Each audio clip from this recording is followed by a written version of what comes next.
Narinig ba? Ayan, okay, Yes po, sige. sir. Okay, sige. So, good afternoon, everyone. So, for our session for today, we'll be tackling chemical kinetics. So, I'll just give you an overview about kinetics. So, yung more in-depth na to kasi madami siya masyado, no?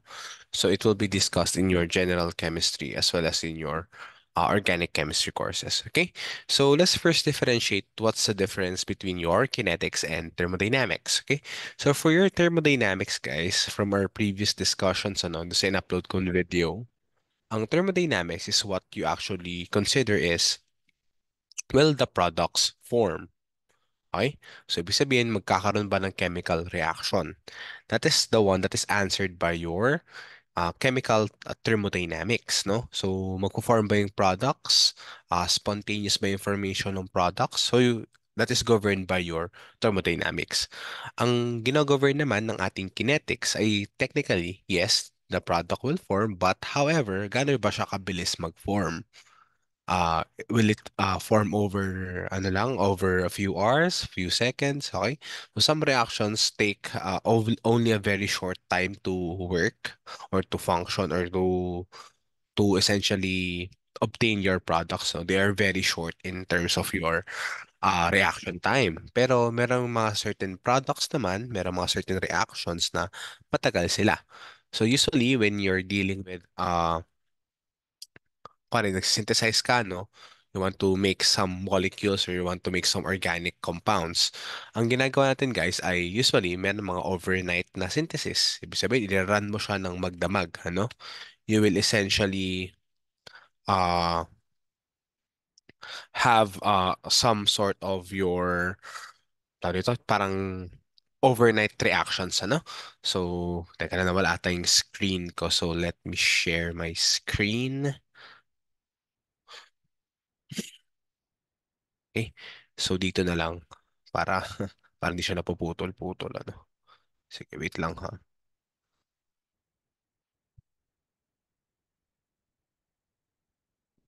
Okay. So ayan.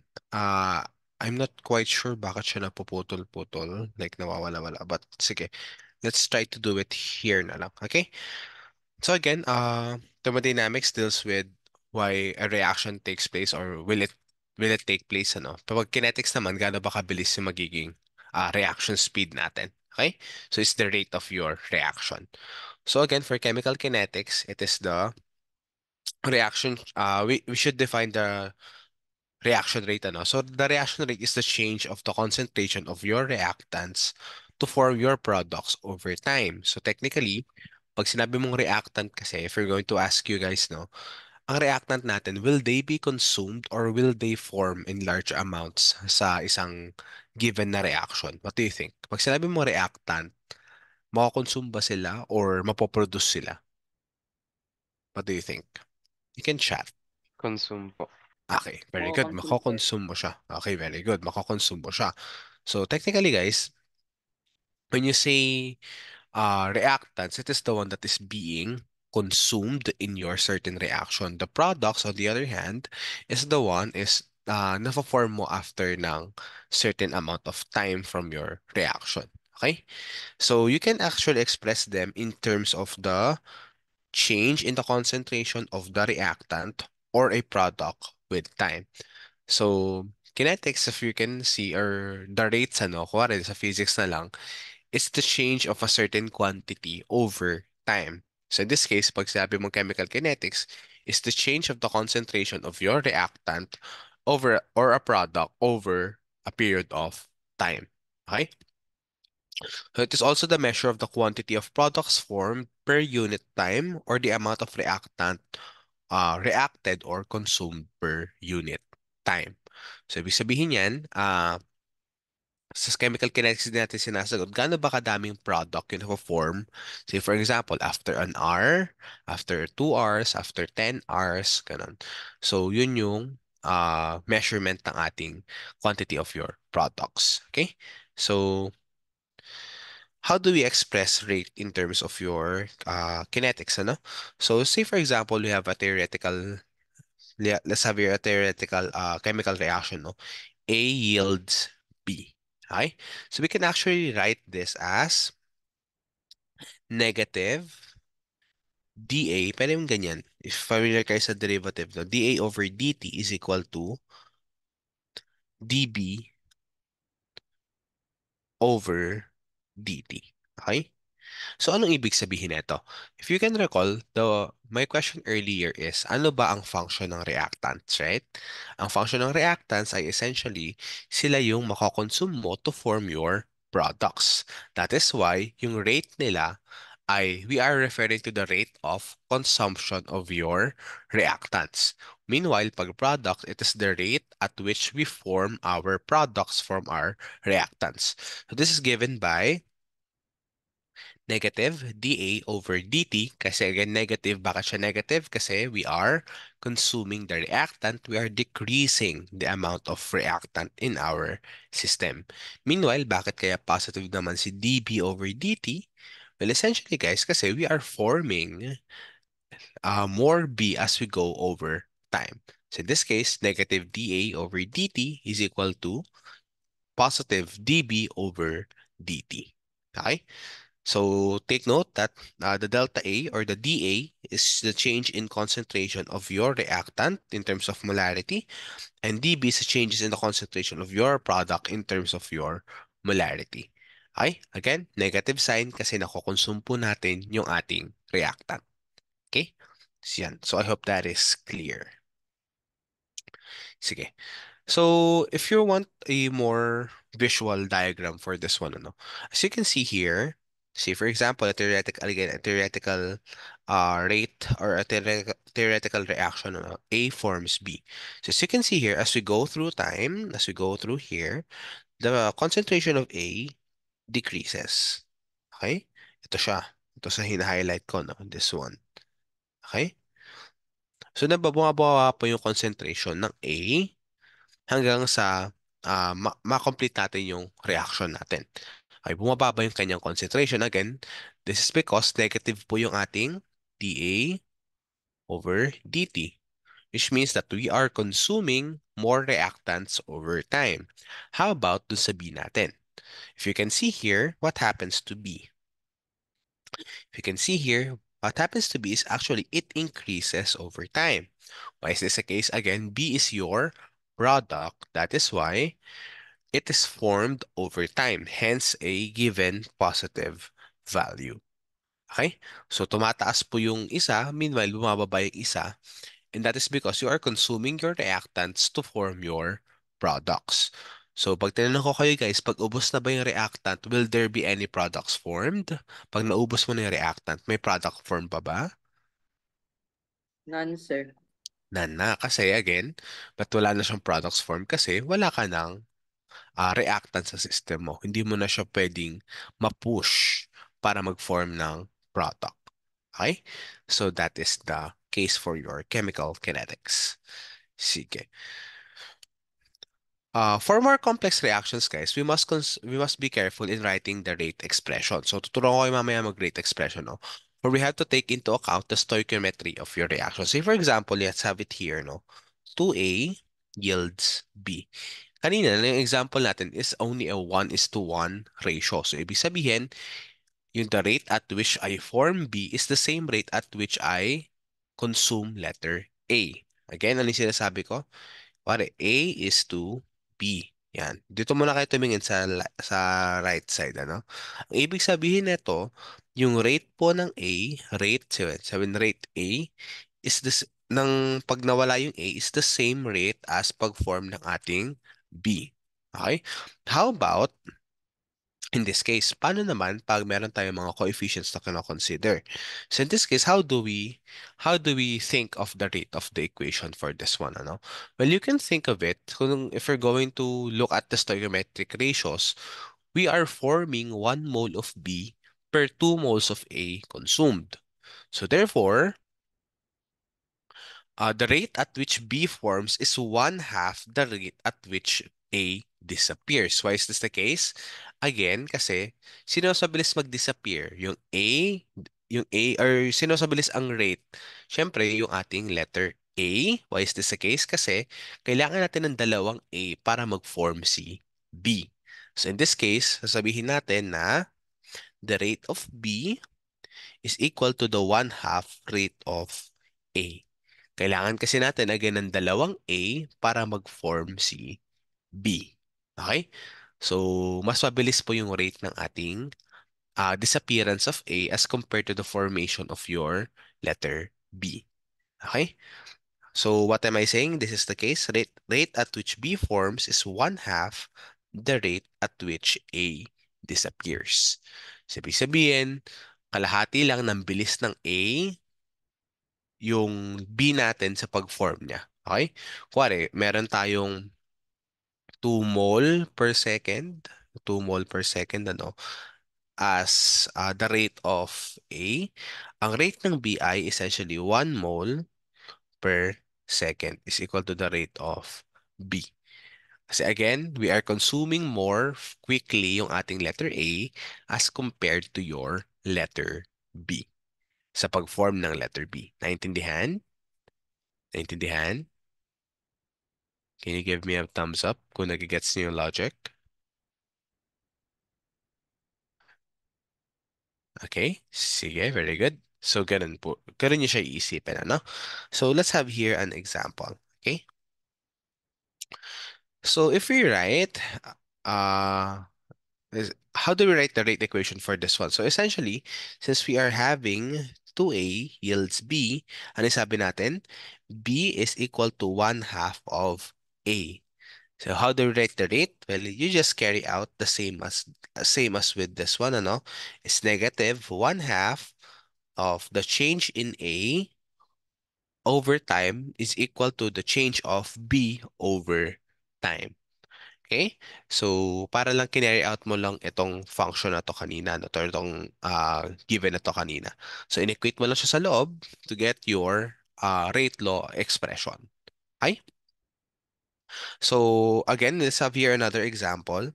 So, how do we write the rate for this certain equation or this certain reaction, ano? Well, essentially, again, you can think of it that the rate at which B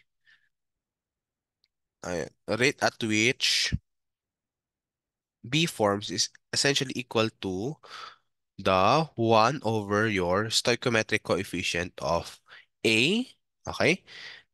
And also 1 over B, okay? So again, bakit kaya ganyan? Again, kung kuwari 2 ito, tapos 2 si B, tapos 1 si A, technically, the rate at which we form A is 1/2 the rate at which we form B. So, kailangan natin, ang tandaan nyo lang dito ay kung ano yung coefficient niya, guys, ibababa nyo lang siya. Kung ano yung coefficient nito, say for example, 3A plus 2B yields 3C plus 4D. Can you try to write the equation for this one or the rate expression for this one? Can you try to write? Kahit sa chat lang, pa isa-isa. Doon muna tayo sa A. How do you write the expression for A?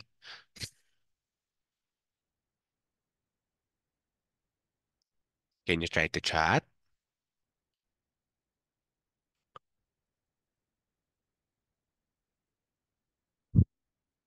How do you write the expression for A? Hmm. Okay. We write the expression for A as negative 1 over 3 concentration of A over dt is also equal to negative 1 over 2 B over dt. Okay, dB over dt. That's also equal to negative 1/3 of dc over dt is equal to negative one, is equal positive pala to. Sorry, this is kasi the product na, no? So this is positive. This also positive. This is 1/4 concentration of D over dt. Okay? So, ganyan lang po yung ating gagawin. Again, okay? Tama, Benedict, no? So, that's the correct notation for that one, ano? So, again, pag reactants, we are decreasing the number of reactants, hence we place a negative sign for them. Meanwhile, for our products, we place a positive sign since we are forming them over time. Okay? So I hope that is clear. Again, i-carry out nyo lang yung kanilang coefficient divided by or 1 divided by their respective coefficients. That's how you equate the rates of each of the reactants and products. Okay? So I hope that is clear. Okay. So say for example, let's have it here, ano. So consider the reaction CH4 plus 2O2 yields CO2 plus 2H2O. Okay? So the rate equation is given as negative delta A delta 1 over 1, pwedeng 1 over 1 CH4 over dt. There's also 1 over 2 DO2 over dt is equal to positive, since this is the product already, ano, 1 over 1 dCO2 over dt is equal to 1 over positive 1 over 2 times dH2O over d. Okay? So similar lang siya again, dinivide lang natin siya sa mga given. Okay? So let's have several questions here. So first, can you try to answer number one? The rate of which is faster, the rate of disappearance of CH4 or the rate of disappearance of O2? Okay, in this case. Sino sa bilis? Is it the rate of disappearance of CH4 or the rate of disappearance of O2? How do you think is the answer for this one? CH4. Is it CH4? Hmm. Recall kanina, ano sabi natin? I Say think, for sir, the example. O2, sir. Because, sir, yung 1/2 po, sir, actually, ang coefficient niya is 2O2. Okay, so that is actually correct. Ano? So how do we do this? Again, can you recall that we are given yung example kanina, no? Ano yung sabi natin dito? The rate at which B forms is 1/2 as that of the rate of A. So in this case, guys, mas mabilis po mag-disappear yung A natin as compared to your B.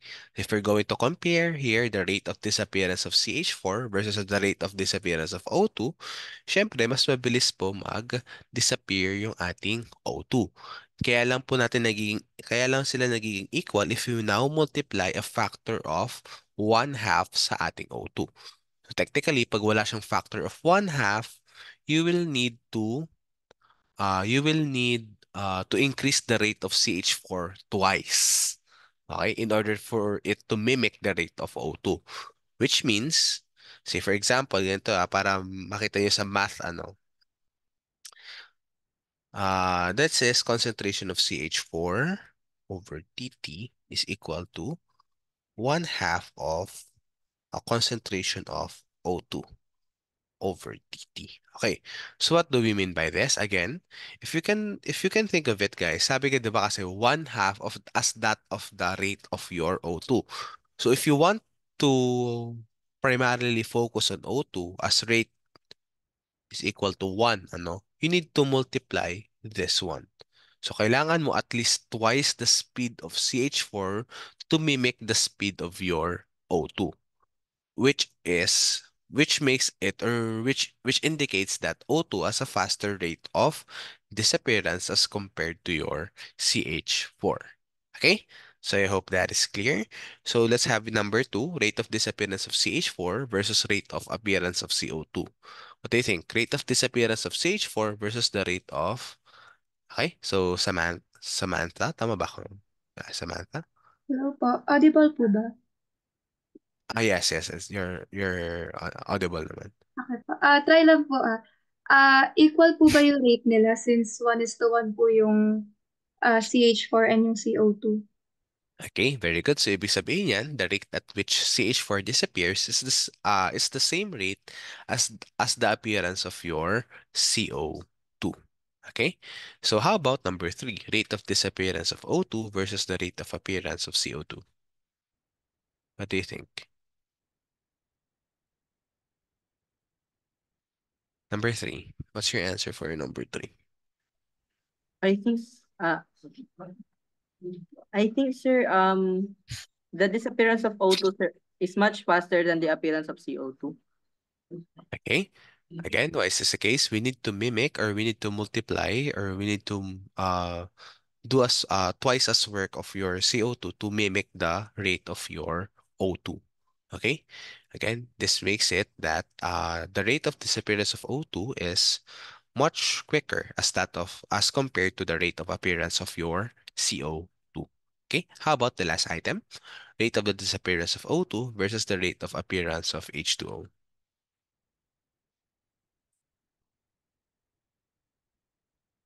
What's your answer for number four? Yes, Gabriel. Equal po. Okay, so very good. That will be equal kasi they have the same rate lang. Okay, so twice, pareho lang silang rate. Okay, so I hope that is clear, and I hope na alam niyo na mag-determine which rate is faster in terms of a certain chemical equation. Okay, ayan. Do you have any questions so far? May questions ba kayo so far? Wala naman? Okay, so if wala kayong questions so far, I think we can proceed to the how do we measure our rates experimentally? Well, actually, you will do this as an experiment, ano? So the way that we measure the rate of our reaction, ano, there are several ways, no? So yung pinaka-common ay yung initial rates method. Okay? So there are also other variables that are correlated here. So we have your either color change, pwede mong i-monitor siya in terms of your color change. Kunwari, in terms of metabolic organisms, ano, kunwari yung mga yeast cells natin or kaya yung mga bacterial cells natin, you can actually assess the rate at which they metabolize by adding some sort of colored indicators. So, pwede ka maglagay ng, in terms of pH changes, pwede ka maglagay ng redox indicators na makikita natin na magko-color change talaga siya after a certain amount of time na nag-react yung ating ah system, ano. So one example of which, say for example, you want to assess kung gaano ba kabilis mag-ferment yung ating yeast cells in the presence of inhibitors or walang inhibitor. So you can actually add a dye there, yung dye, DYE, no? You can actually add a dye. I think it's methylene blue, if I remember it correctly, ano. So you can actually uh, oxidize or reduce that to form your colored or to form your color change, no? So makikita niyo nagko-color change. So pinakamabilis mag-color change, siya yung pinakamabilis mag-metabolize or other way around. Okay? So there are also changes in terms of your pressure, acidity, as well as your basicity. So pwede yan again mag-change if, kunwari, the amount of or the pressure of the gas, o sa metabolism din, gaano ba kadaming gas yung na-produce niya, ano yung pressure ng gas na yon. Okay? So you can actually measure the rate of certain reactions from there. So maraming ways to do it experimentally, ano. And hindi lang siya one model fits all. Okay? So it depends on your samples as well as their stability in your setups. Okay? So let's have it here, yung mga different nating types of ano no, systems, no? So let's have it here, yung homogeneous and your heterogeneous system. Again, pag sinabi mong homogeneous system, you are dealing with one phase only. Say, for example, you want to measure the rate of the formation of hydrogen iodide gas from hydrogen atoms and iodine gas. One phase lang siya, puro gas lang siya. Okay? So, there are certain instances na ginagamit natin to if you want to measure the rate of formation of gases. Pwede rin natin gamitin to in terms of your liquid phase, no? So, let's have it here yung NaOH plus HCl, yung ating rate of neutralization, kung gaano ba siya kabilis mag-form ng ah, sodium chloride as well as ang ating water molecule, ano? You can actually assess that in terms of your homogeneous rate determination.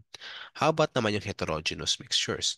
So for heterogeneous mixtures, from the name itself, ano naalala sa heterogeneous? They are different phases. So usually, meron tayong mga solids dyan and aqueous phases, pati yung mga gases natin. Okay, so you can actually again assess the rate naman ng iba-ibang mga reactants mo. Kuwari, may solid ka, may aqueous ka, may gases ka doon sa system mo. So, you can actually do that also. No? It depends lang kung ano ba yung kailangan mo dun sa experiment. Okay? So, yun siya. So there are certain theories in the reaction rates of your compounds. So the first one, or yung unang usually discuss, is the collision theory. Ano ba ang nilalaman ng collision theory? So the molecules must collide effectively to react and lead to products. So say for example, if you can recall guys, diba, from our previous discussions, nalaman natin na say for example, our gases, say for example, you have a hydrogen gas here, you have an iodine gas here, they will constantly move, they are constantly in motion sa ating system, right? Kung nasa container siya, constantly siyang gumagalaw. Constantly din siyang nagbubungguan with one another. Okay? So, ang sinasabi ng collision theory natin ay, yung pag nag-collide tong dalawang ito, nag-collide sila, no?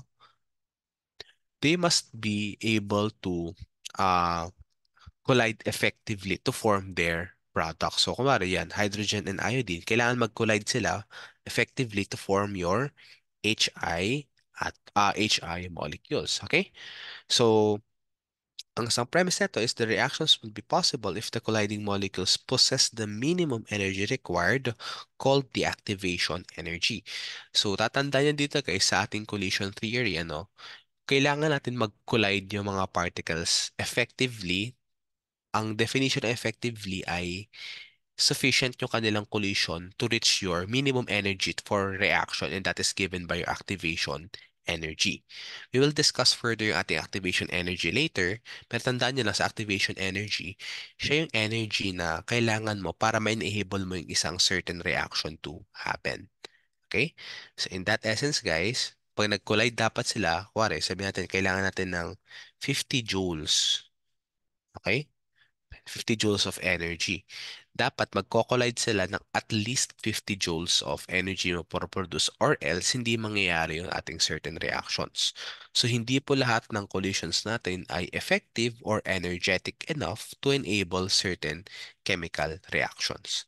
Kaya kung magtataka kayo, hindi naman lahat ng gases pag nilagay mo sa isang system, magre-react siya kaagad effectively.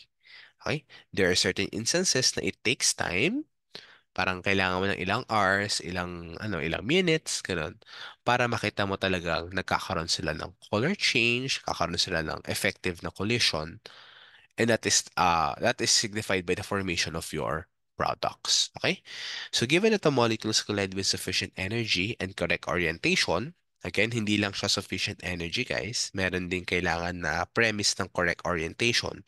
Say for example, kunwari, itong hydrogen atom natin, nagko-collide yan, kunwari, dito sa iodine natin. Diyan yan magko-collide. Patandi itong iodine. Yan, datos wala yan. Kunwari, nagko-collide siya dyan. Pero kung hindi naman tama yung orientation niya, magiging unstable ah, to some extent, yung kanilang na-form na collision. Hindi siya nagiging stable enough. Therefore, nabibitak lang din siya. Pag napitak siya, ayun, walang reaction na nangyayari. Okay? So, kailangan, again, aside from sufficient energy, nasa correct orientation siya para maging stable yung kanilang na-form na products. Else, mabibitak yan, hindi mo ma-form yung desired mo na products. Okay? So, usually, guys, in terms of the laboratory, if you want to hasten a certain reaction, you actually increase the temperature. Why is this the case? Why do you increase what do you think is the reason why we increase the temperature in order to increase the rate of formation? Yes, Gabriel? I think it's because molecules and atoms move more frequently, and that increases the odds of them colliding, probably. Uh, Okay, so that's actually correct, ano? So, pag in-increase mo kasi yung heat in your system, you are increasing you are also increasing the temperature, which is the average kinetic energy in your system, making your uh, atoms or your molecules inside to collide more frequently. Ang parang match mo siya, pinagko-collide mo sila in the hopes na makapaggawa ka ng effective and sufficient energetic na collision in order to enable your certain reaction to happen. Kaya usually, hindi po lahat yan, hindi lahat ng reaction ay kailangan hini-heat up mo para tumaas ang rate. Ano? There are certain reactions na hindi mo pwedeng i-heat up kasi unstable sila. Pero meron mga certain reactions na kailangan mong i-heat up para bumilis yung kanilang reaction. Okay? So actually, when you do this in the lab, tamang timpla lang talaga. Parang mag-optimize ka para minsan kasi nasusunog yung mga products mo. Ayun, medyo hindi siya favorable.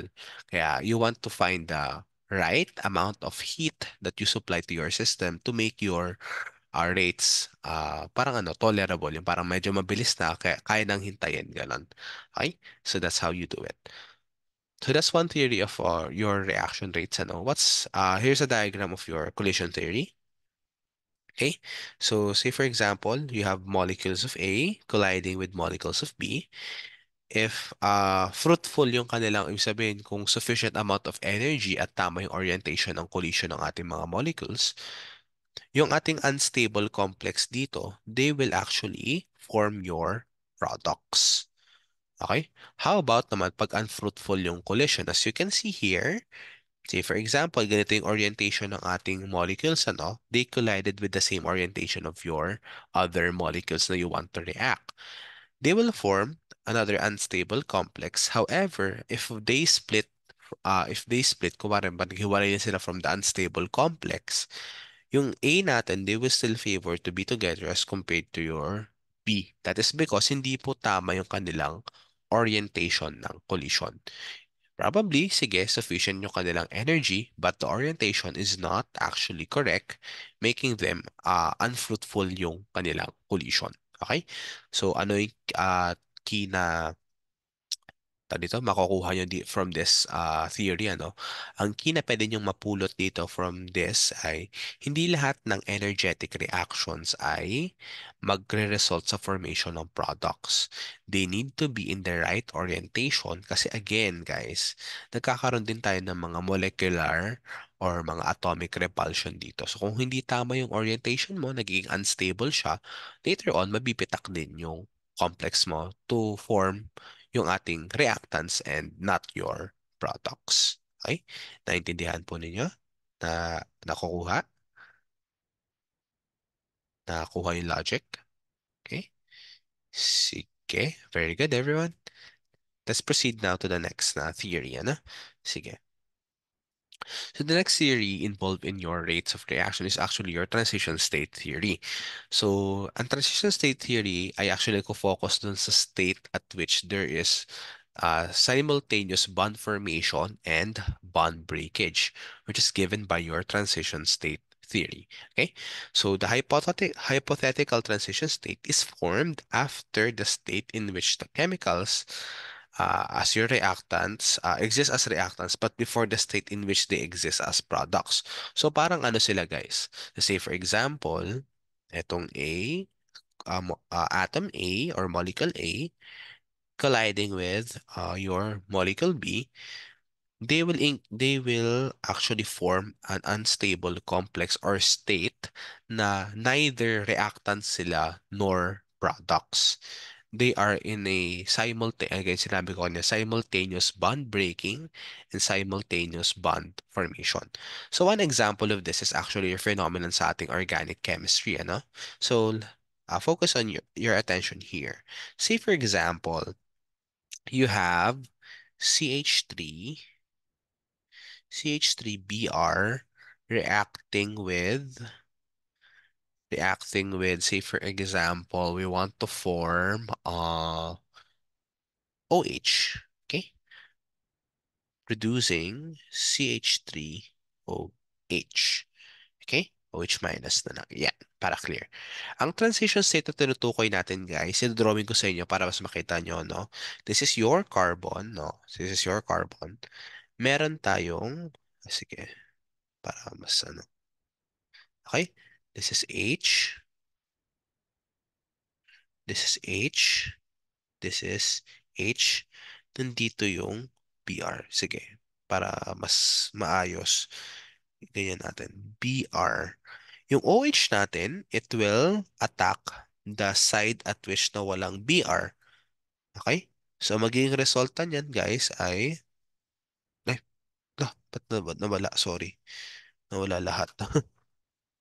H, no, no, no, no. This is just straight up. Okay?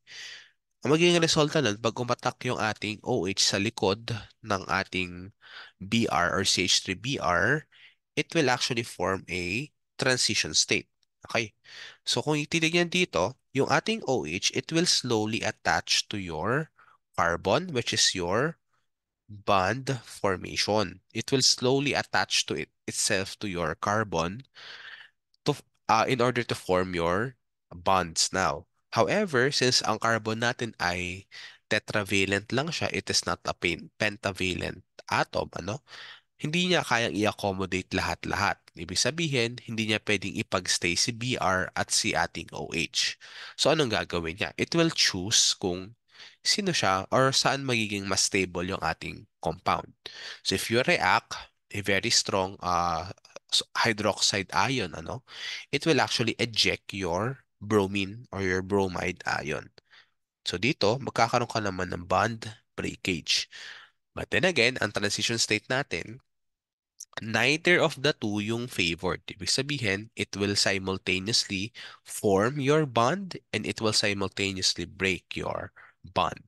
Hindi po agad-agad na pag pumasok si OH sa kwento, tanggal na kaagad si bromine. It will undergo a transition state at which mag-a-align yan, slowly mag-a-attach si OH, tas slowly din tatanggalin mo rin si BR. Okay?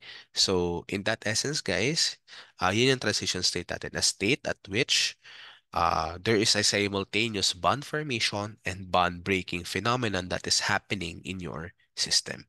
Okay? So it must be noted that the transition state is very high in energy. Why is this the case? Kasi very unstable po siya. Merong bond formation, meron ding bond breakage sa system mo, kaya nagiging highly unstable siya or mataas ang kanyang energy. Okay? And it usually determines the rate of your reaction. So, i-aaralan natin ito further, ano. So, why is this the case? Yung transition state ay yung nagde-determine ng rate of your reaction. So, it must also be noted, guys, na when you go to organic chemistry, meron kasi tayong tinatawag na intermediates, meron din tayong tinatawag na transition state. Ang transition state po, they are not isolated. Hindi mo sila pwedeng ito, hindi mo to ma-isolate sa system mo. Hindi mo siya pwedeng tanggalin na okay, yan yung compound ko. So you can't easily do that, ano? For intermediates naman, they are kumbaga yung products na pwedeng metastable or medyo stable sila na pwede mong to some extent ma-isolate if they are stable enough. Pero yung transition state natin, you cannot essentially extract that. You cannot essentially obtain that from your reactions na ginagawa mo. Okay? So again, pag transition state is highly energetic, making it less stable and hence you cannot isolate them. Pag intermediates naman, although they are metastable, there are instances that you can isolate your intermediates. Okay? So magkaiba po siya. Later on, malalaman nyo rin yung ano yung sinasabi ko when you take your general chemistry as well as your organic chemistry courses. Okay? So, the species that is formed during the transition state is also known as the activated complex. Okay? So, pag sinabi mo activated complex, mataas po yung kanyang energy kasi na-activate mo siya, highly unstable siya. Okay? It's your activated complex. So, successful collisions will not necessarily lead to product formation, but only to the formation of the activated complex. Once formed, it can then continue its transition into products or revert back into reactants. So, say for example, mas mataas yung energy ng products mo or mas unstable yung products mo as compared to your reactants. So what will happen to your activated complex? Will it favor yung formation ng products mo or will it favor the pag-revert niya sa mga reactants if unstable yung product mo? What do you think will happen? Any idea?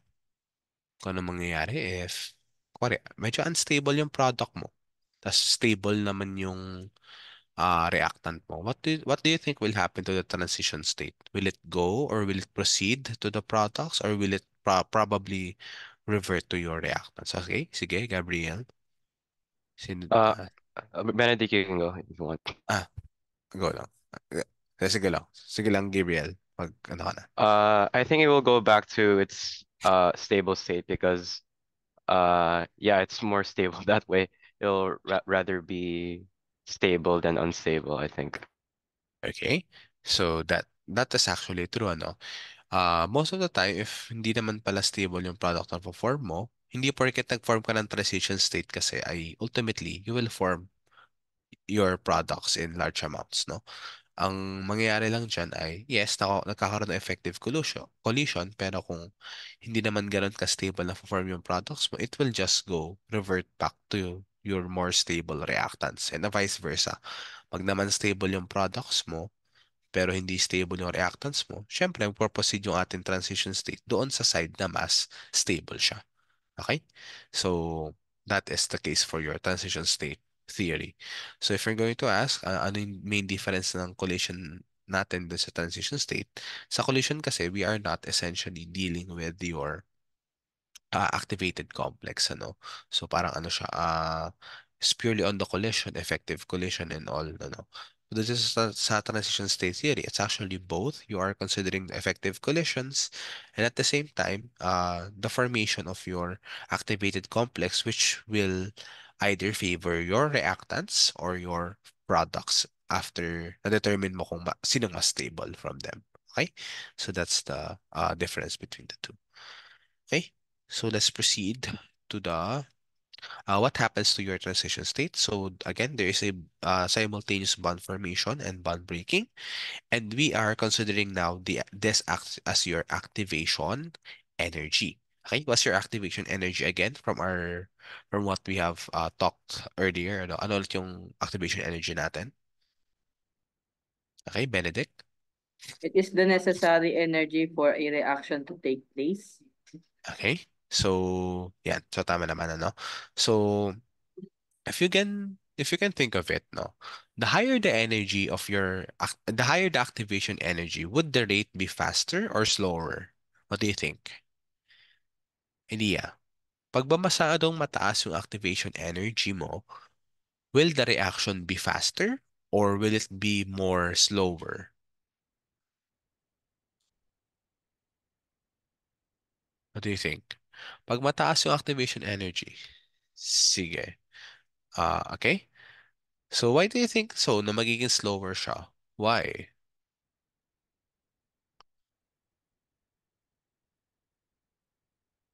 Bakit siya slower? Are you sure na it will be slower? What do you think?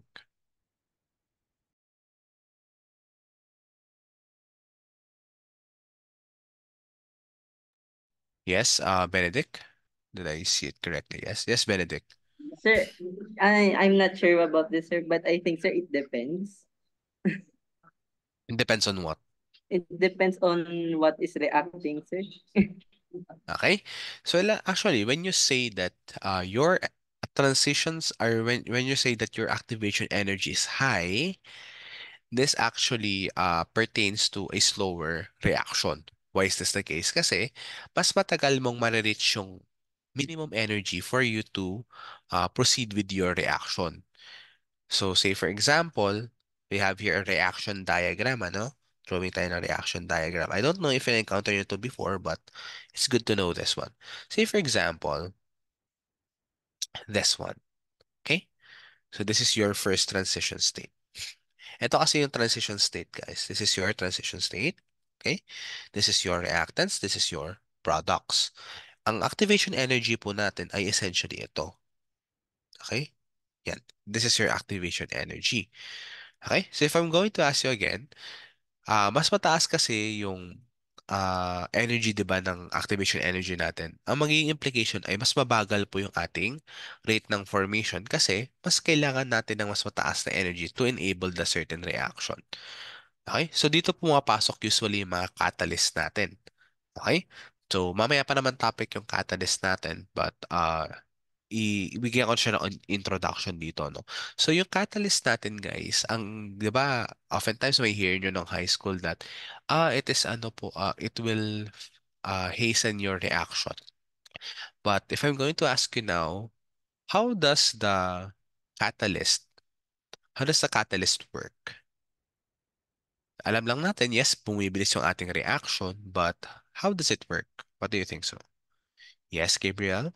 This is just me guessing, but it's probably because the catalyst provides the energy necessary for the chemical reaction. Not quite. Not quite. Sige, another guess. Okay, can you expound on how it reduces, or does it really reduce the activation energy? What do you think so? Does it really reduce the activation energy? Before ko i-reveal yung sagot, what do you think?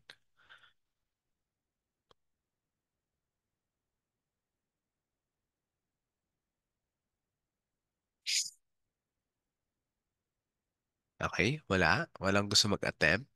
Final call. O, final call. Yung gusto mo mag-attempt kung ano yung ginagawa ng catalyst.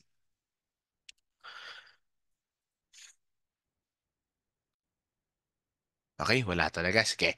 So essentially guys, yung catalyst natin, focus on my drawing, ano. Yung catalyst natin, they will not directly lower the activation energy. They don't do that. Yung parang sila na yung, directly maglo-lower ng activation energy. No. Rather, your catalyst would uh, provide an alternative pathway with a lower activation energy. So what do I mean? Say for example, we are starting here, ano? Kapag nilagyan natin ng catalyst yan, bababa yung ating activation energy. Okay? Hindi dahil sa directly niyang pinapababa yung activation energy. Ang ginagawa po ng catalyst natin ay nagpro-provide lang tayo ng alternative pathway for them to follow with a lower energy. So if I'm going to ask you guys, sino ang mas mabilis ang rate? Is it the uncatalyzed one? Or is it the catalyzed one? Ito yung uncatalyzed ha, tapos ito yung catalyzed one. Which do you think is faster in terms of your activation energy?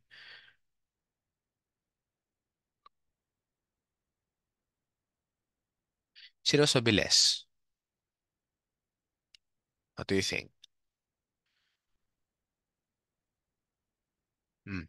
Is it the uncatalyzed? From this drawing na guys, anong mas mabilis? Catalyzed or uncatalyzed? Sige, Benedict. With the catalyst one, sir. Okay. Again, why? Why is this Because the sir, case? it lowers the activation energy, sir, of the reactions.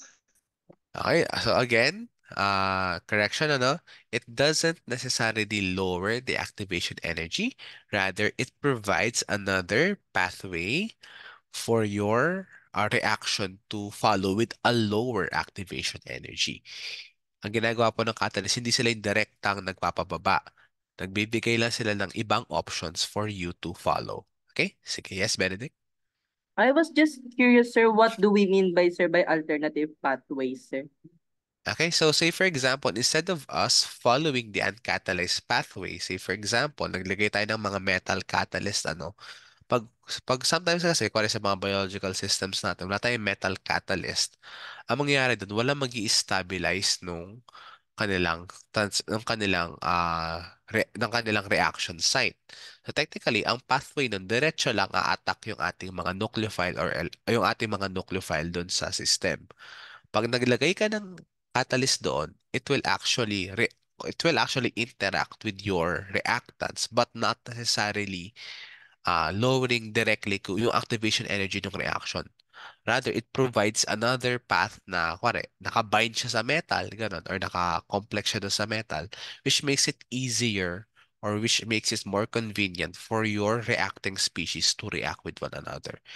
Again, it doesn't necessarily lower your activation energy. Rather, it provides another pathway for your reactants to follow with a lower activation energy. Okay? Nakuha? Okay? Sige. So, ganun siya. So, again, it doesn't necessarily lower your activation energy. Rather, it just provides another pathway for this with a lower activation energy. Okay? So, ganun po siya. So, again, recall that catalysts are not consumed, rather they are regenerated after your reactions. Okay? So, hindi mo siya nauubo. Hindi mo siya hindi mo siya naisasama sa reaction. Naisosoli mo lang din siya later on after ng certain amount of cycles. No? So, pwedeng ganun yung ating catalyst. Okay?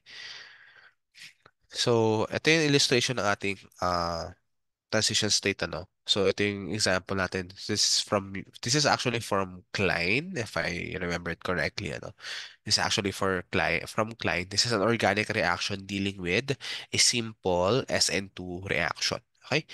So if you can see here, yung ating nucleophile kasi it's highly electron dense, mataas ang kanyang electron density.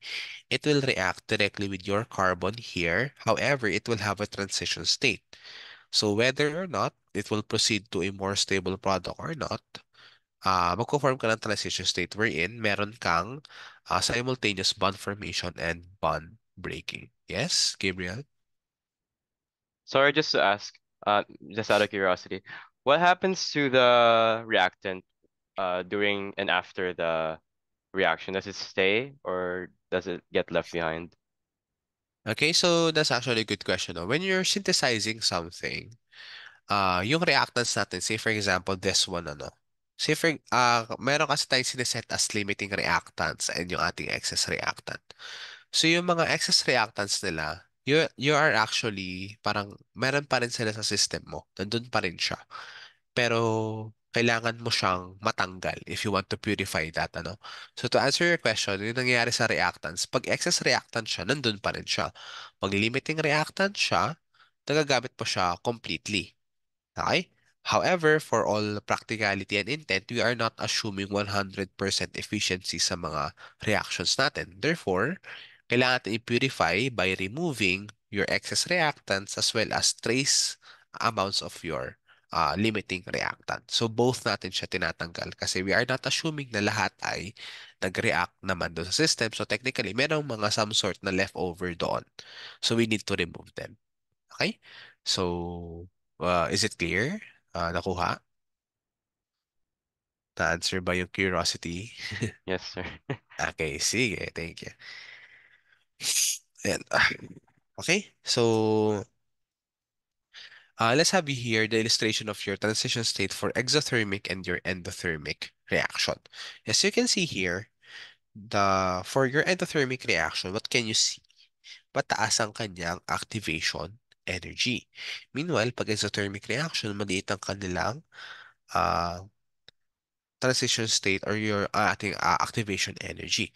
Again, why is this the case? Kasi pag endothermic reactions, guys, anong ginagawa ng endothermic reactions? We are essentially, or we want to have sufficient energy in our system to enable our reaction. Okay, so tumataas din yung ating activation energy if that's the case. For your exothermic reaction, guys, mas maliit yung kanilang activation energy kasi they are in the process of releasing energy. So, hindi nila need ng mas madaming amounts of energy to react or to proceed with your products. Pag kasi ito, yung ating endothermic, they need a lot more energy to react or to produce your products as compared to your exothermic. Kasi nga, kailangan mo ng energy sa endothermic. Sa exothermic, hindi mo kailangan ng energy masyado. You tend to release them in terms of your heat. Okay? So that's how you treat yung ating endothermic and as well as your exothermic reactions. Okay? Ayan. So let's now proceed here sa ating rate law. No? So the rate law, okay, wait lang. Okay, so question, transition state happens to all compounds? Well, yes, it's actually a theory that explains on how certain products are formed or it explains kung gaano ba kabilis mag-produce ng products yung ating certain reactant. So, it depends, guys. So, again, it happens for everything, So, hindi siya exclusively collision, hindi ganun. So, it's actually just a way for us to explain yung ating uh, pag-form ng mga mabibilis na products at yung pag-form ng mababagal na products. Okay? So, is that clear? Ayan. Sige. Okay? So, for the rate law expression, And the rate law expresses the relationship of the rate of the reaction to the rate constant and the concentrations of the reactants. So this is raised to some powers. So the rate laws are always experimentally determined. So, hindi mo siya pwedeng ano lang, i-chamba-chamba lang ano. So, feel ko parang ano, hindi yan pwedeng, feel ko ano siya, first order siya, feel ko second order siya. So, hindi siya pwede ano. It's always experimentally determined. Okay? So, the reaction order is always defined in terms of a reactant and not the product concentrations. Okay? So, the order of the reactant is not related to the stoichiometric coefficient of the reactant in the balanced chemical equation, and the order of the reaction of the species involved uh, Monday is actually the rate determining or the slowest step of your reaction. So nalalaman po natin yung nalalaman po natin yung order ng ating reaction from the slowest step of the reaction. Okay? So let's discuss this further later on. So let's have it here. No? So the rate law equation is given by the rate is equal to your proportionality constant, K, okay, times the concentration of A reactant raised to a certain exponent X times the concentration of B raised to a certain exponent Y. Okay? So yung X natin dito is the order with respect to A. Pag yung Y naman is the order with respect to B. Okay? So the total order niyan ay essentially yung sum ng x and y. So say for example, we have here the rate is equal to k, a raised to 2, b raised to 2. So ano yung total order ng system natin? Ano yung total rate niya? Order of the reaction.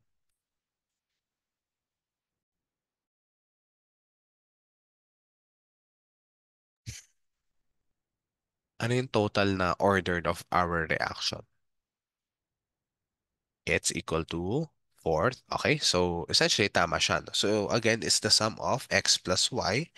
It is 2 plus 2, and that's essentially equal to 4. Okay, so that's the overall order of your reaction.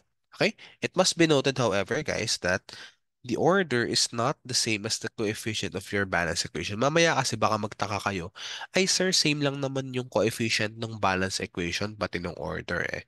Well, essentially guys, to some extent, nagkakatotoo siya, yung parang nagkakataon na pareho. Pero again, the way that we determine the order of the reaction is not by the stoichiometric coefficient. Rather, it is experimentally determined, and one way to determine that is your method of initial rates. Okay? So we'll tackle that later on. Sige. So for the rate law, so let's have an example here. Ano? So if say we have a fluorine reacting with your ClO2 to form your FClO2 gas. So the rate of the equation is given by the proportionality constant K times the concentration of F2 and the concentration of ClO2. If I'm going to ask you guys, what is the order with respect to F and what is the order with respect to ClO2? From this given rate law equation, what's the order? Again, rate is equal to K of F2 times the ClO2. What is the rate with respect to F and what is the rate with respect to ClO2? What do you think? Hmm. Can someone chat?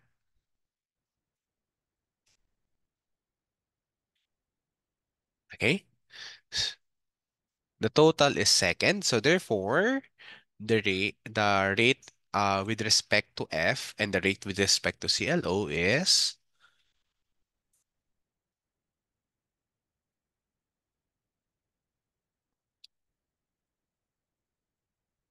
okay. No. No, that's not both 4. Again, ang total order natin ay 2. From this notation, nakikita natin na it can also be written as what? Rate is equal to K times A raised to X, B raised to Y. Ano yung exponent netong dalawang ito?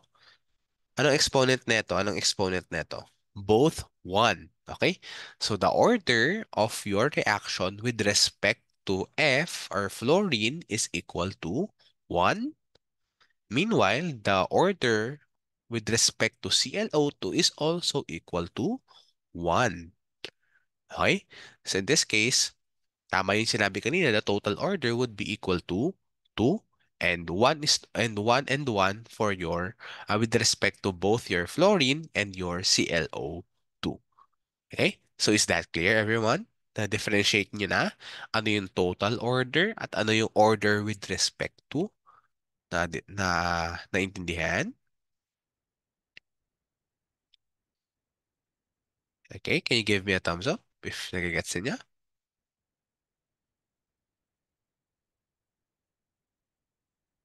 Okay, sige. Okay, very good. Sige, thank you. So, sir, sa exponent po lagi magbe-base. Okay. So, pag binigyan na kayo ng rate equation, guys, or ng rate law expression, ito, yung rate law, binigyan na kayo ng ganyan. Yes, in order for you to determine kung anong with respect to order siya, kuwari, binigyan na kayo ng ganyan ng rate law expression, yung exponent na po yung magdidictate kung anong with respect to order siya. Okay? So, more examples for this. Say, for example, rate is equal to K, A raised to 2, and B raised to 1. Okay? So, ano yung order with respect to A? What is the order with respect to A? Hmm. Can you give me a chat? What's the order with respect to A for this one? It's equal to 2. Okay, is second order with respect to A. How about for B? How about for B?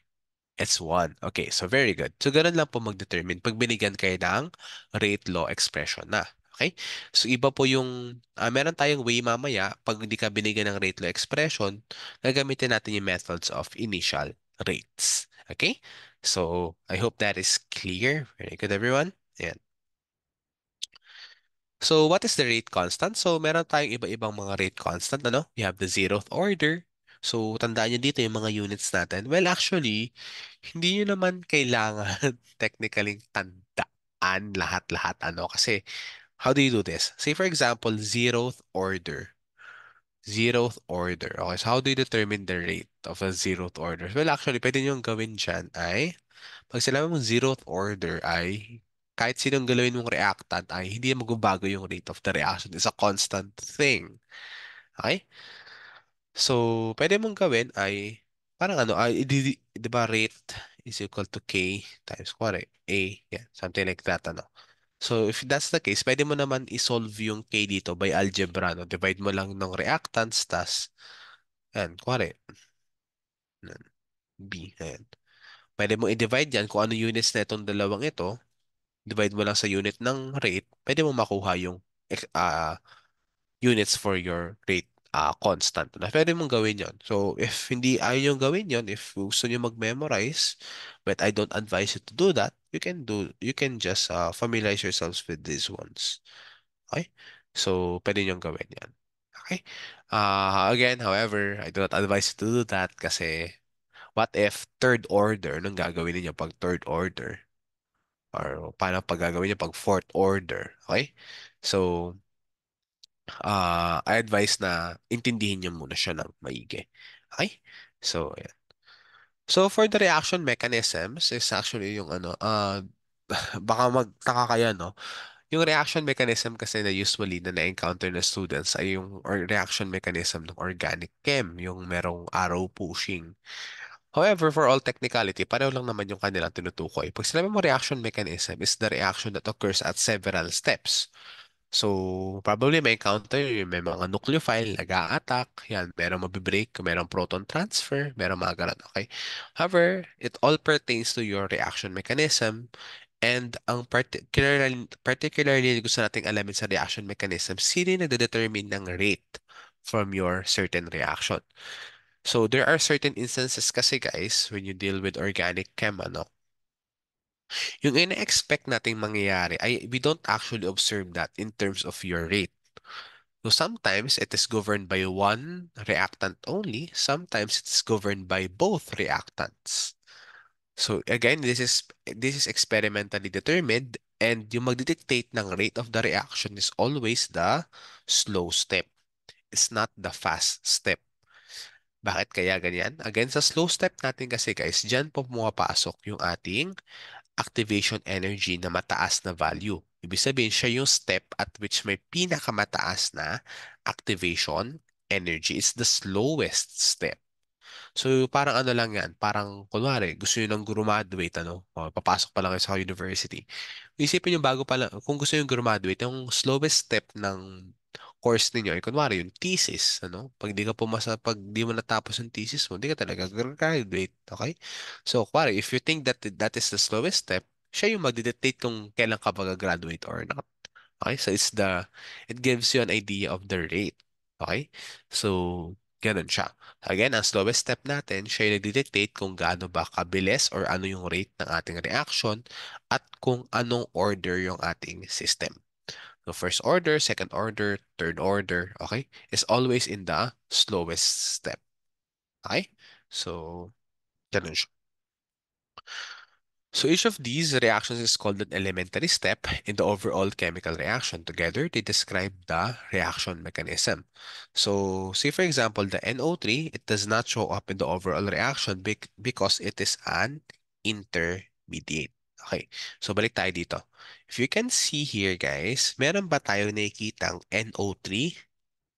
Meron tayong nakikitang NO3 sa taas, meron din tayong nakikitang NO3. Say for example, this is equation 1 or step 1 and this is step 2. Okay? So as you can see here, yung sa step 1, saan located yung ating NO3? Is it in the reactant or is it in the product side? Sa step 1, saan yung Product ating po. NO3? Product. Very good. How about in step 2? Saan makikita yung ating NO3? Is it the product or reactant side? Reactant po. Reactant side.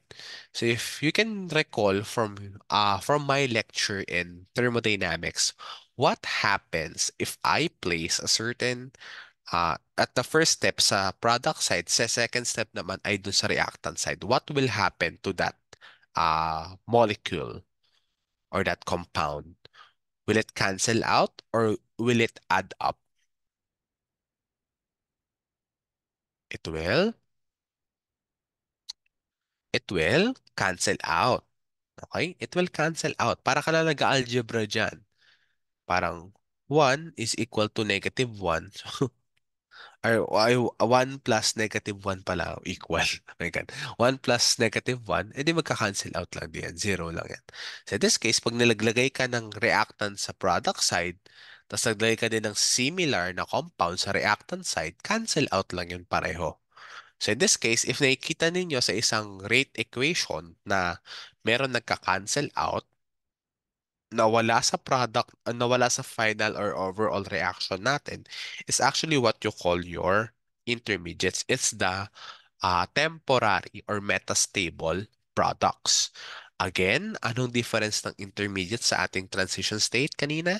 Ang intermediate po, pwede natin to some extent ma-isolate. Pero pag transition state, hindi natin siya pwedeng ma-isolate kasi it is very high in energy. So in terms of your reaction diagram, ganito siya, no? So if you have several steps, this is the first step, second step, then this is your products. So etong both na to, this is your transition state 1, this is your transition state 2. Ano yung intermediate? This is your intermediate. Okay? Yung gitna ng dalawang transition state. So it's the temporary or the metastable product before proceeding to your next or to your the next transformation. Okay? So that is your intermediate and this is your transition state. Okay?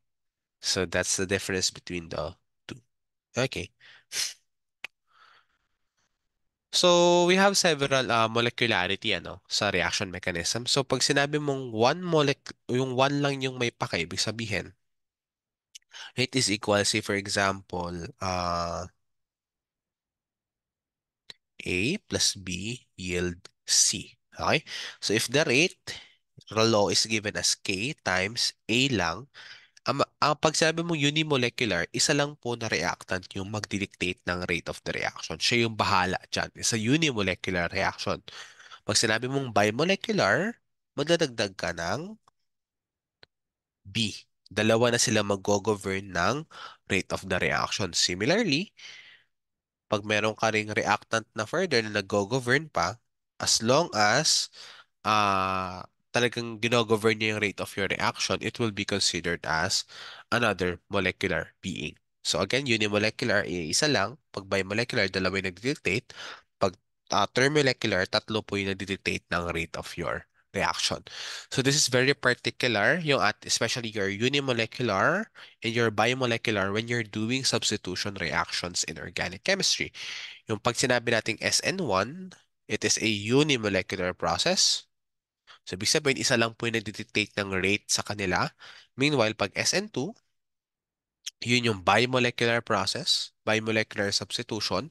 So, ang nagdidictate niyan ay yung dalawang reactant na nag-exist sa system. Okay? So, I hope that is clear. Sige. Okay?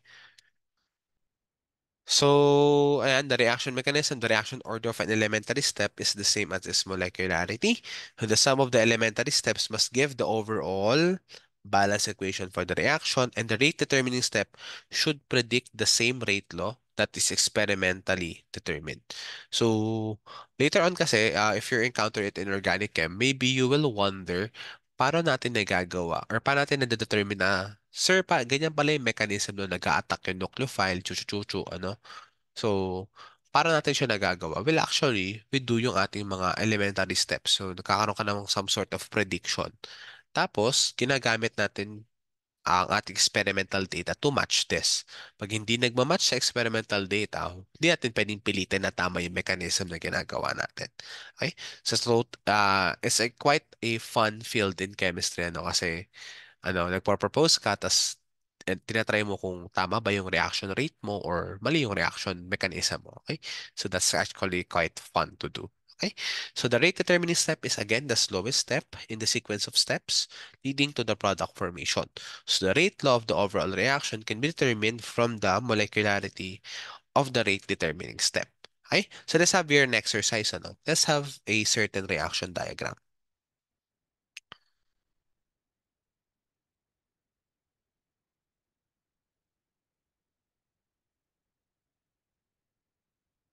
Okay? Which transition state or which step do you think is the slowest step? Which step?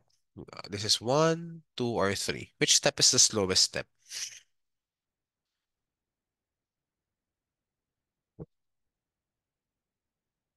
Which do you think is the slowest step?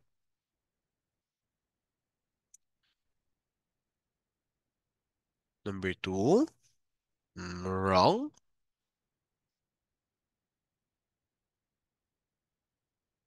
Ano kaya? Okay. It's actually, hindi natin sinasabi na transition state 3. Rather, we say that it is actually the third step. Okay? So, the slowest step is your third step. Kasi siya yung pinakamataas na activation energy. Okay? So, that is how you determine it. Ang pinakamabilis ito, or yung fastest step natin, of course, it's 2, followed by your number 1. So, from the slowest to fastest, it will be 3 is slower than 2, 3 is slower than, oops, wait, why can't I erase it? Okay. 3 is slower than 1 and is slower than 2. Okay? So that's the order of your gaano ba kabilis yung ating mga steps per reaction. Okay? Yes. Why yung ating energy? It's not essentially activation energy, rather energy per se lang siya. Okay? So energy per se lang yung ating Y. It's not essentially activation energy. Okay? So, yun. Yan. Sige. So say for example, you have here yung mga several examples. The following thermomolecular elementary step is first order in X and second order in Y. And the third and it's third order overall. So, maybe you're wondering, sir, di ba sabi nyo, pag stoichiometry kasi ay hindi natin ma-determine yan? Well, technically kasi, yes. Pero in terms of, pag sinabi mong term molecular step, pag term molecular, tatlo yung nag-govern yan dapat, di ba? Tatlo at least na molecule na nag-govern. However, in some instances, this can happen, ano, parang y squared times your x. So, parang tatlo pa rin siya kasi naka-square siya, ano. Technically is a third order overall. Okay, so again, hindi po lagi or hindi tamang assumption na sabihin kung ano yung stoichiometric coefficient, siya na yung ating order of reaction. It's a totally different aspect. Okay? So, example 2, you have a unimolecular reaction. Again, ito yung nade-dictate si A lang. Pag bimolecular, dalawa siya. Pag ayan, you're forming the products, pwedeng ganyan yung ating rate equation. Pwede ding bimolecular reaction natin parehong letter A. So that will be rate is equal to Ka squared. Okay? So may mga ganyan instances kasi na kahit may dalawang molecule sa loob ng isang reaction, ano? Pwedeng mag-govern ng second order reaction ay yung isang reactant lang. Okay? So there are instances na ganun. So again guys, I am emphasizing that these findings are experimentally determined. So don't expect in your examinations na kung ano yung binigay na kung ano yung binigay na coefficient, yun na yung agad-agad na order of your reaction. Kasi you are wrong for assuming that one. You are given experimental data and you need to understand or how to find the order of the reaction from your experimental data. Okay? Okay? So in this case, how about this one? Determine the rate law, no? Again, nagkataon lang po ito na dahil squared yan, squared din. Ay, dahil 2 yan, ay squared din yan. But not essentially, it's not always the case. It's again, experimentally determined. Okay? So, yan po siya. For this one, example number 4, these are the steps. Determine the species that are intermediates and catalysts in the reaction. So, ano yung mga intermediate? If we're going to see here, ano ba muna yung ating final na reaction? It's O3 and O2. Sa lahat ng O3 at O2, hindi po siya intermediate or hindi siya intermediate sa ating system. So, ano yung intermediates natin usually? So, 1 is actually yung ating NO2. Kita nyo, may NO2 dito, may NO2 din dito. So, kaka-cancel out siya. What's another intermediate from our findings? As you can see here, meron din tayong NO, meron din tayong NO dito sa reactant side. So, that's another intermediate. What's another intermediate na sa system natin? We have O2 and we have oxygen and another oxygen atom here. Okay?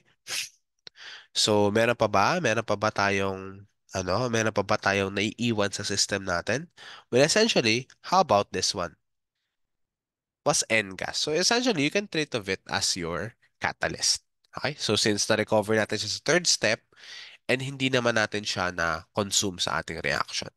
In this case, ayan. Yung mga intermediates ay ito,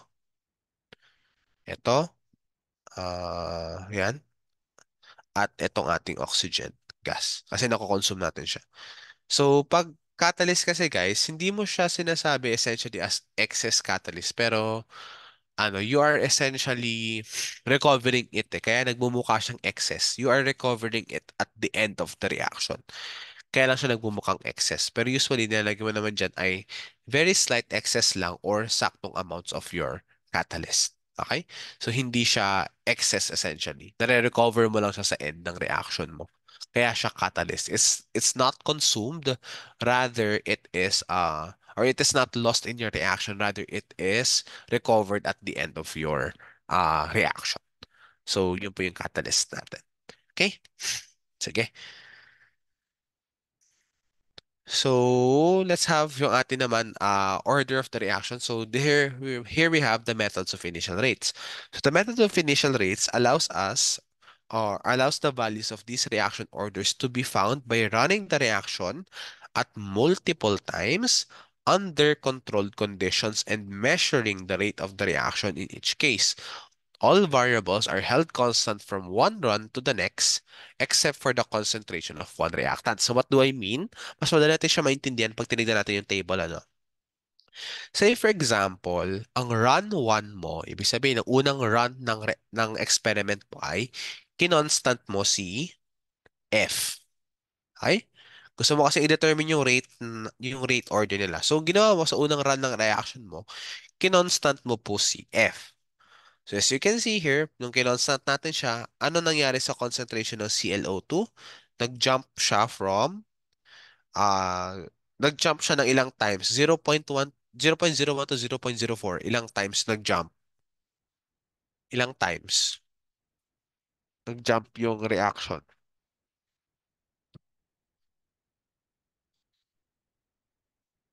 Ilang times nag-jump yung concentration ng ClO2 natin sa setup? 0.1 yung isa 0.04. Ilang times yon nag-jump? 4 times, sir. 4 times. Okay. So, ibig sabihin, sa isang vessel natin, 0.01, sa isa 0.04. So, 4 times yung pagitan nila. Okay? Tapos, kung titignan natin yung rate natin, nagbago ba yung rate?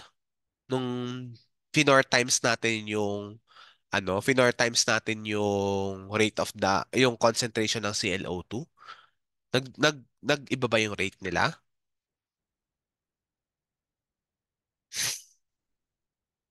Nag-iba ba? Hmm. Constant Nag-iba po? ba yung rate? Proportional? Yeah. Pero nag-iba ba from 1.2 times 10 raised to negative 3 naging 4.8 times 10 raised to negative 3. So, ilan yung nadagdag dun sa rate mo? Ilang times? Yung Four na times po rin. 4 Proportional siya. times 10. So, very good. 4 times 10. Okay, so yun yung unang run mo sa experiment. Note mo na if finor times ko yung concentration, yung rate ko din nagiging 4 times yung kanyang rate. Okay? So, yan yung unang run mo ng experiment. However, kinonstant mo kasi dyan yung ating fluorine. How about if hindi naman constant si fluorine? So, say for example, we want to make constant yung ating ClO2 naman. Kasi gusto natin alamin in order, ano naman order ng reaction in terms or with respect to your fluorine. So, ano gagawin natin? I-constant natin si ClO2. Kinonstant natin siya, right? Ngayon, tingnan natin ilan yung change or ilang times nagbago yung fluorine concentration. Ilang times? 2 times. Very good. So, 2x C. Ilang times nagbago yung rate? Ilang times? Ilang factor? Two 2 din. times pa rin. Okay, very good. So, alam natin na nung dinoble natin yung concentration ng fluorine, ay nagdoble din yung concentration, ay nagdoble din yung rate ng ating reaction. So, ito yung two crucial information na nahanap natin. So, how do we solve for the rate of the reaction from this one or the order of your reaction? Okay? So, you actually do this one. So, you get the ratio, again. So, for fluorine, kinonstant natin sa ating ClO, para kinonstant natin si ClO, no? 2 times yung ating nagbago sa concentration. 2 times din nagbago yung rate ng ating reaction. In this case, we just need to write rate is equal to concentration of A or concentration of F2 raised to X. So ano yung rate natin? Dumoble. Ano yung concentration natin? Dumoble din. So if we want to solve for X, that X would just be equal to 1. Okay? So, that's how you do it. Ano lang, simpleng algebra lang din. Okay? So, ganun lang siya. How about yung other one? 4? 4 din. 4 times din nagbago yung rate. So, in this case, if we want to solve for the order with respect to B, that will be 4 is equal to 4 raised to X. So, Y would just be also equal to 1. So, the rate law or the overall rate would just be equal to rate is equal to K times F2 raised to 1 and ClO2 raised to 1. So if I'm going to ask you guys, ano yung total order ng ating reaction? Ano yung total order? The total order would be equal to second order overall. Second order. So, very good everyone. So, ganyan lang po natin siya. Again, ang technique dito, takpan-takpan nyo lang. Kung ano yung constant, yun mo na yung tignan ninyong variable. Ano? So, usually, ang iniisip ko na lang dito, kung kaya nyo pa mag-solve ng x, go lang. Ang ginagawa ko kasi, pag same yung in-increase ng concentration sa in-increase ng rate, 1:1. Pag naman dinoble ko yung concentration pero nag-quadruple yung rate, so magiging ano na siya, second order na siya. Okay? So ganun lang siya kung if you don't want to solve anymore. So if you want a shortcut, you can do that. But again, I advise, since practice yun rin for math, mag-algebra kayo konti for this one. Okay? So I hope that is clear. So pag naman sinabi natin integrated rate loss, we are actually dealing with your marami kasi yan eh. Parang ano talaga tayo, magka-calculus tayo dito na. Integrated siya. So I'll give you an example. Sinong fun sa inyo sa nuclear chemistry? Nuclear chem. So I hope that you can bear math with me. Ano? So say for example, you have a rate, no? Ang nalaman ng mga scientists natin that the rate of radioactive decays is actually equal to a first order reaction. In this case, is K times the concentration of a certain nuclide letter A. Okay. So if you want to find the rate of A, we are given, since it is a decay, yung sabihin, nauubos yan over time. Reactant kasi si A eh. So in this case, the rate is given as negative dA over dt is equal to K times A. That is the rate. If you can recall kanina, diba? Yan yung pagkakasulat natin ng rate. So how do we do the integrated rate law? Well, essentially, parang algebra lang, no? We put the same variable at the same side of the equation. So that will be negative dA over A is equal to KT. Okay, so transpose natin yung negative or bigyan natin sa kabila, no? We will essentially have dA over dA over A is equal to negative KT. If you get the integral of both sides, dt pala to, KDT. Okay? So if you get the integral of both sides, kaya siya integrated rate law, you will have ln of A is equal to negative KT.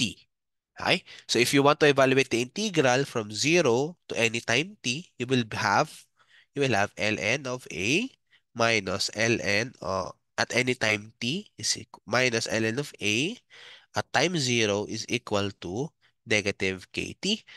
So if you want to combine this one, you have ln of A t over AO is equal to negative KT. This is your integrated rate law for your first order reaction. So pwede mo namang gawin din yan for the second order reaction. However, again, if you don't want to memorize, you derive. You do math, you do algebra, you do calculus, no? Since ako noon, mahirap ako mag-memorize, so hindi ako nag-memorize. I oftentimes, dinederive ko itong mga ganito. Okay? So again, ito yung integrated rate law natin. Kaya siya tinatawag na integrated rate law kasi we are doing integrals to find for your rate law. Ano?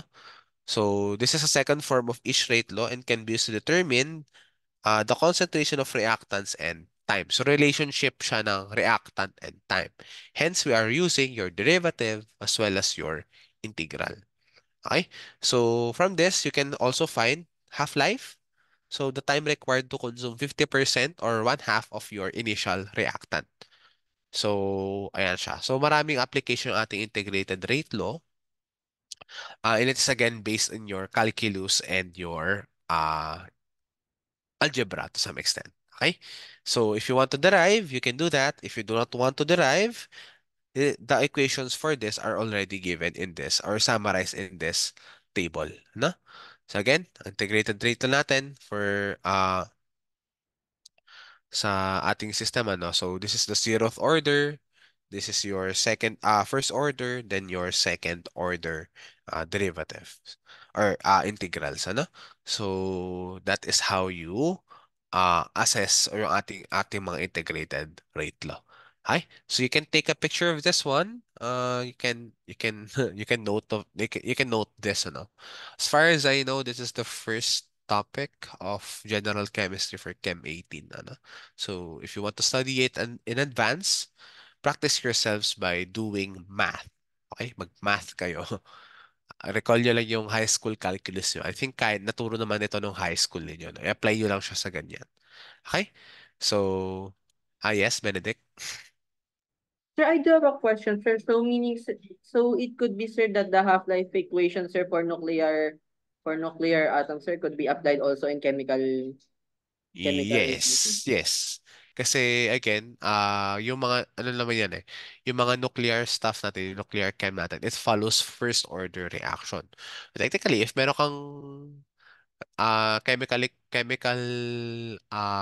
chemical equation na nagko-follow ng first order reaction, technically they have the same way to solve for the rate. So ganun lang din siya. Ayun. So question then, is Chem 18 for all courses? Well, essentially hindi. Is for life sciences, yung mga public health, pharmacy ata meron din. So yung magte-take ng Chem 18. If you take biochem, you will take your Chem 19, which is the parang Gen Chem 1, Gen Chem 2 combined. Yung Chem 18 kasi is a Gen Chem 2 subject. Parang siya, ayan, mag-start ka sa mga equilibrium, thermodynamics, ayan. Pag Chem 19, it's both 1 and 2. Ayan.